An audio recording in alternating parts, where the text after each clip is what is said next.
I'm Gone ASF. I'm a VRChat slash Fortnite content creator, mostly VRChat. Uh, I used to play a lot of Fortnite on the channel. I had to swap content because I wasn't very happy making that content. I noticed everybody on this game VRChat was like a little bit older, so I hopped into a game thinking that I wouldn't enjoy it, and that's my first video I uploaded on my channel. I enjoyed it pretty thoroughly. Fun game, a lot of interesting people. So what inspired you to start doing what you're doing? Uh, Mostly Ratgrave. I'm not gonna lie, I got a Ratgrave video on my feed, and yeah, his Gmod videos were kind of what I wanted to start doing trolling, but I didn't want to copy anybody, so I said, let me do interviews. Let me start by just asking people, slowly break into the VRChat community, maybe make a name. I know a couple semi-big VRChat content creators that watch my content. Jumper, Irish Frog, and I think Meso watches my content as well, which that's pretty Who's interesting. Irish Frog? Oh, you don't know who Irish Frog is? I do not. Oh, he's a deep voice VRChat content creator. He kind of does corpse's voice, but a little bit better. So can you describe your journey into VRChat content creation? What was your initial experiences? Um, I'd say my initial experience in VRChat was there's a lot of relationships I noticed happening in the game. Like not just relationships. There's actual relationships happening in the game where people are paying each other for transactions. So what type of transactions are you referring to? Mostly like those the e-pals and all that. Like the how do I get out of this real quick? Yeah, mostly like the e-pals. Basically the players that go into the game like in the bars, there'll be people like the bar staff. You can pay them, some of them, to not talk to you the whole day, but they'll interact with you. And I noticed a lot of different people have something similar going on. So how did you decide on your specific style of content creation? Did it evolve naturally or was it a conscious choice? Did it evolve naturally? I would like to say yes. So I took my old video style editing, which was just adding some memes and trimming all the dead air out. And so I basically copied that, but I just tried to make it more entertaining for me to watch. Am I entertained with the video? And I would say, yeah, it definitely evolves. My earlier videos were kind of stale. What motivates you to continue doing this? Currently, just the hope of maybe one day not doing this as a job, or no, doing this as a job instead of having to actually go to work. Because currently, I work at Amazon, and it's just it's a day grind, and it's not really, you have time to do videos and make content and all that, but it's more of just when you're able to. And it does give you burnout a little bit, but it's definitely fulfilling. So can you step us and walk us through your creative process when you're developing these ideas for your videos? Main idea. Usually, I don't go in for a specific style of video. I'm just trying to make it as entertaining as possible by putting the most effort without really trying to put the most effort. Like I have 15 to 10 different questions that I have written out on a script that I ask every single time. I'll make sure that the people that I'm asking, sometimes I'll have to turn off their avatar because they'll have something on that I may not get monetized if they have that exact avatar. There's a lot of different things that go into making VRChat videos. Making sure that there's nobody saying crazy stuff in the background, having to block all the certain people, taking away the one person you're trying to interview away from a crowd of people. That's the hardest thing. Not getting a crowd of people when you're trying to interview someone. So what is your editing process like? How do you choose which clips to include and which to not? I mainly just choose the clips that are if I find them funny. I know I have in my first video, I have an insane clip where it says this guy was touching a watermelon or something like that, and I added that because everybody in the background was laughing, so I figured maybe it's a funny moment. Mostly just social cues. I look for the humor in random moments. So what type of feedback do you receive from your audience? I wouldn't really say I have an audience just yet, but for the videos that have done well, pretty positive, not really any negative at all. I think everybody likes the style of video. I'm not hurting anybody. So does any feedback you get, does that influence your content creation at all? I would say yes. Whenever someone says like, "Hey, this interview was very entertaining," or "You should interview this person," or that they would like to get interviewed, that makes me want to make another one. Because what if there's somebody else that didn't get that opportunity to be interviewed, and they have an amazing story, or even just like something that they want to tell to an audience? So how does how oh, I'm reading the wrong question. I apologize. You're all good, Have man. you received any comments from the people you've interviewed or trolled? I have from some of them that I've trolled. Mostly just comments like, it's not exactly that funny. It's kinda on the borderline of harassment, which I don't think using if you're hurt by someone saying something, I don't really have any feelings towards that. Like, I can understand you being one way about it, but as long as I'm not calling you a racial slur or saying that you're one thing when you're not, I feel like you shouldn't be upset about it, honestly. But I do get people that feel kind of strongly about when I say certain stuff or act a certain way. So what are your thoughts on VR families? VR families. Now I've run into a couple of them, and it's gonna be in my next video. Uh, Yeah, that right there, the daycares and all that, the Five Nights at Freddy's daycare, that's my main suspect. Um, there's not any nice way to say this. It is extremely uncomfortable being in a world where everybody's bundled up with like the two grown people bundled up with a bunch of children saying that they're their kids. It just rubs me the wrong way. Hmm. What are your thoughts on players with phantom touch? Ah, the phantom touch. I've had a couple different people. I haven't messed with these people because they say that they can feel it, and I don't want to like make someone's day bad and be the reason that they felt a certain way. So I try to stay away from like messing with them. But I have interviewed a couple different people that say they can genuinely feel when you're touching them, and it's in virtual reality, and so they're in a headset. They're touching a wall, and they're like, "I can feel this wall." I personally don't understand it, but to each their own. Have you ever considered committing a sort of like a Saul Goodman moment where he puts a battery into his brother's pocket and he reveals, "Oh, the battery was in your pocket. You were faking it all along." Like a almost like like a trapping situation, like a Yeah, like a stick up. Oh, So okay, so I've had one or two different almost catch a predator moments, like Chris Hansen. There's this one map in VRChat called the McMansion, and it has the highest rate. I can put this to date. It has the highest rate of weird and young players ever. Like if you go in there right now, I guarantee you there's gonna be somebody playing something insane on that TV, and there's gonna be a room full of minors watching it. That's like my best case scenario. You can easily, if you want to, like do a stick up operation, go to the McMansion. You'll find your content. So, what are your thoughts on age regressors? You did talk about the daycares, so I imagine you may have experience with some age regressors. Is the age regressing the people that say like that are 40 but they act like they're 10? Or Yeah. okay, yeah, I've definitely had some people wearing like there's people wearing dragon avatars, like these giant thick dragon avatars with diapers on, and they'll be huddled in a group. I watched this one video, I think his name is Azpexel. He makes quality content. If you haven't interviewed him, you must.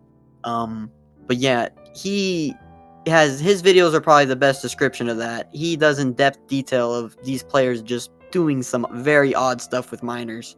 So, what are your thoughts on the sort of pedophilia problem within VRChat, the community? Um, it's extremely apparent. Like there's adult players clear as day saying crazy stuff to children, and they're not. There's no repercussion.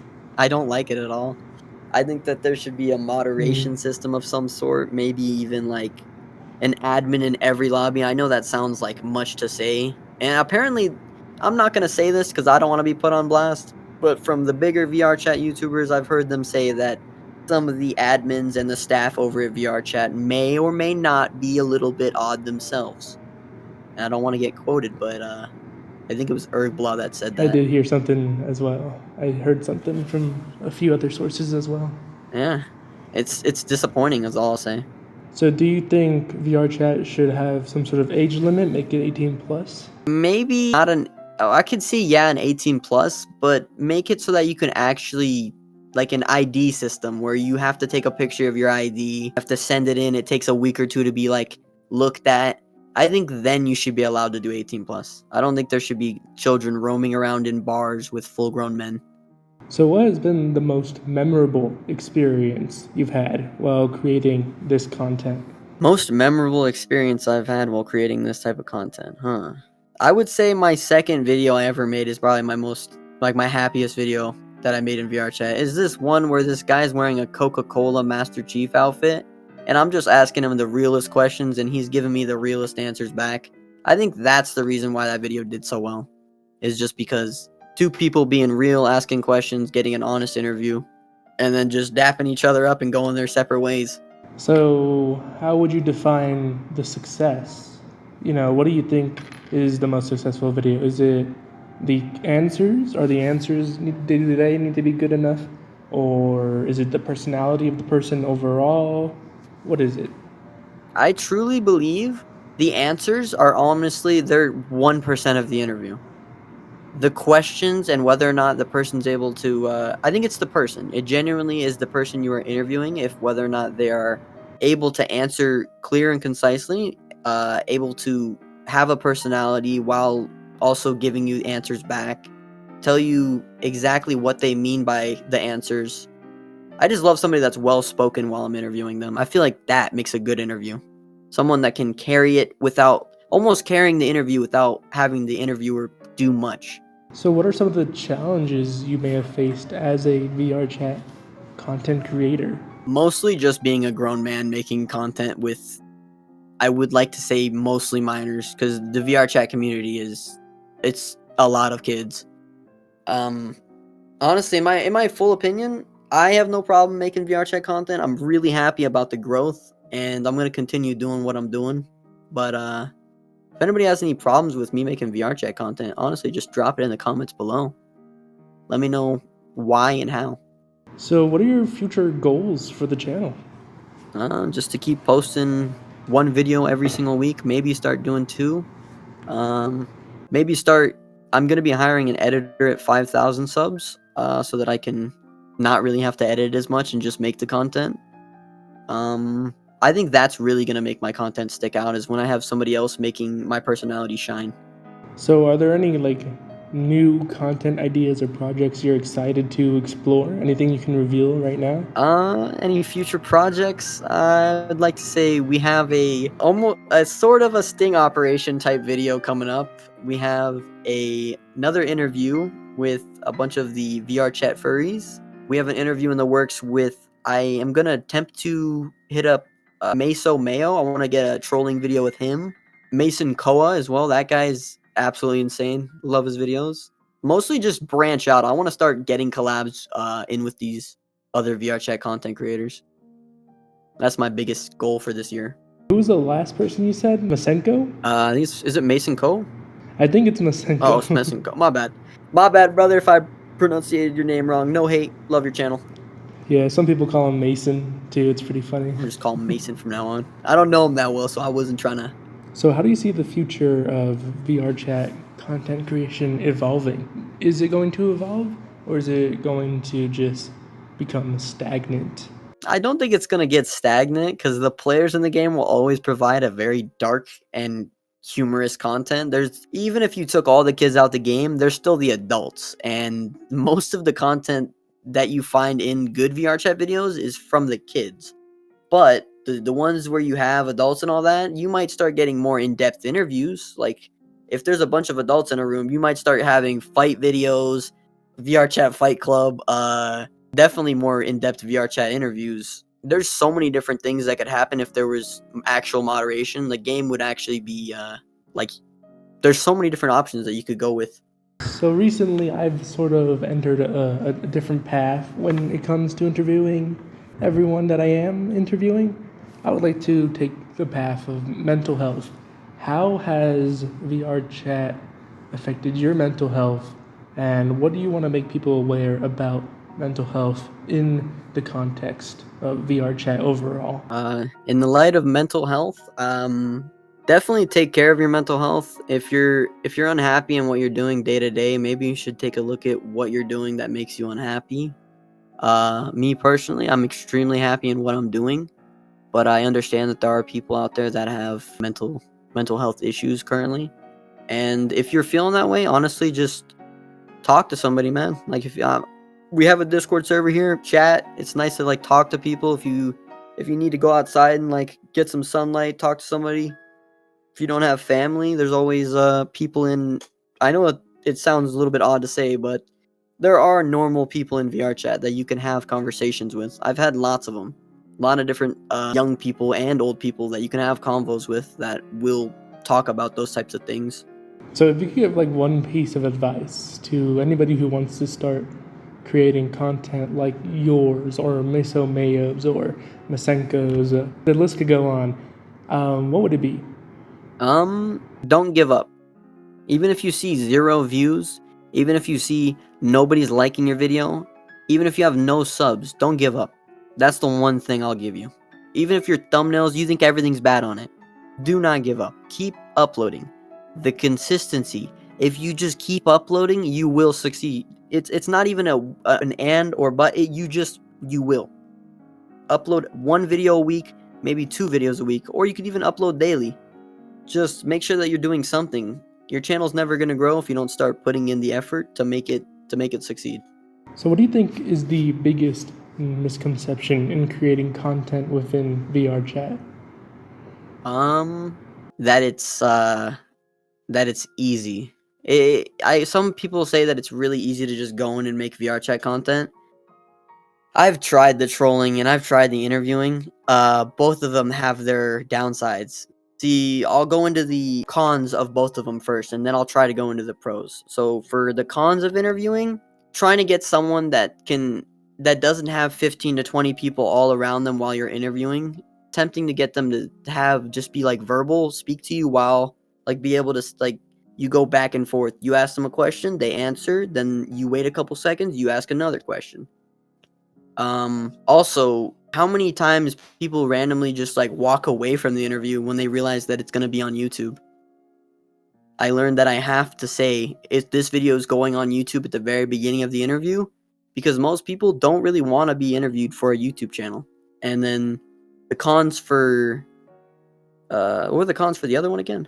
I'm not gonna lie, I forgot the cons for the other one. All I know is yeah, it's both of them are very it was trolling. That's what we were talking about.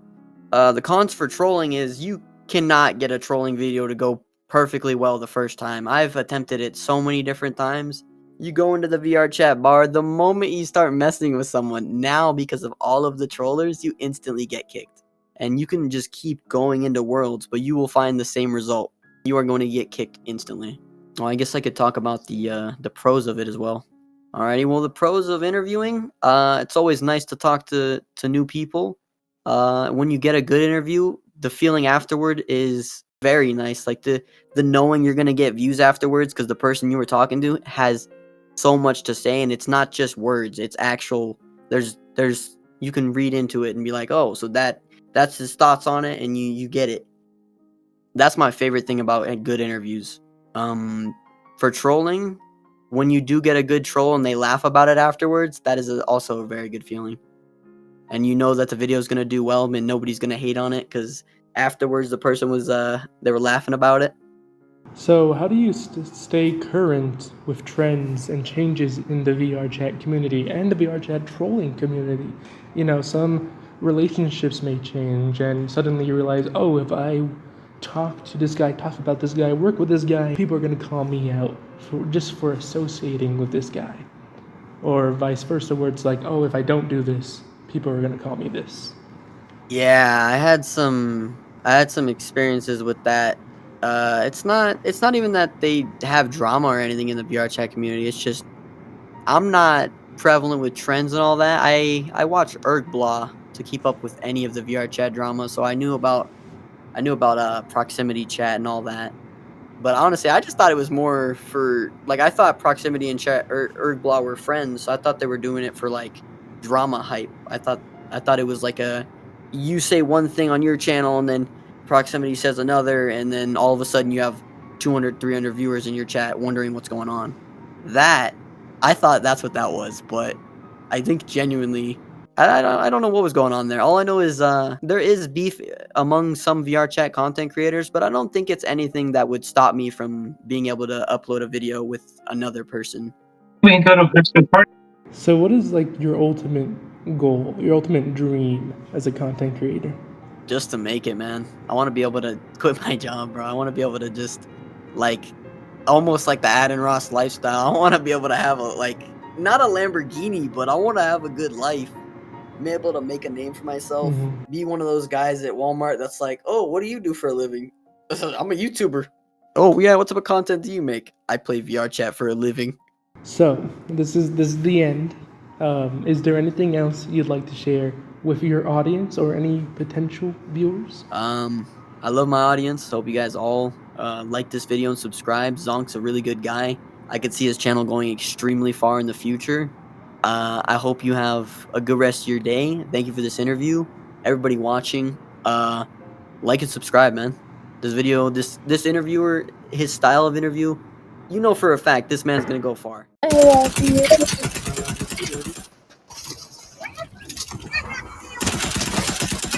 How much longer do you have? What? How much longer do you have? For? Your interview? Oh fuck, it's like 2 minutes.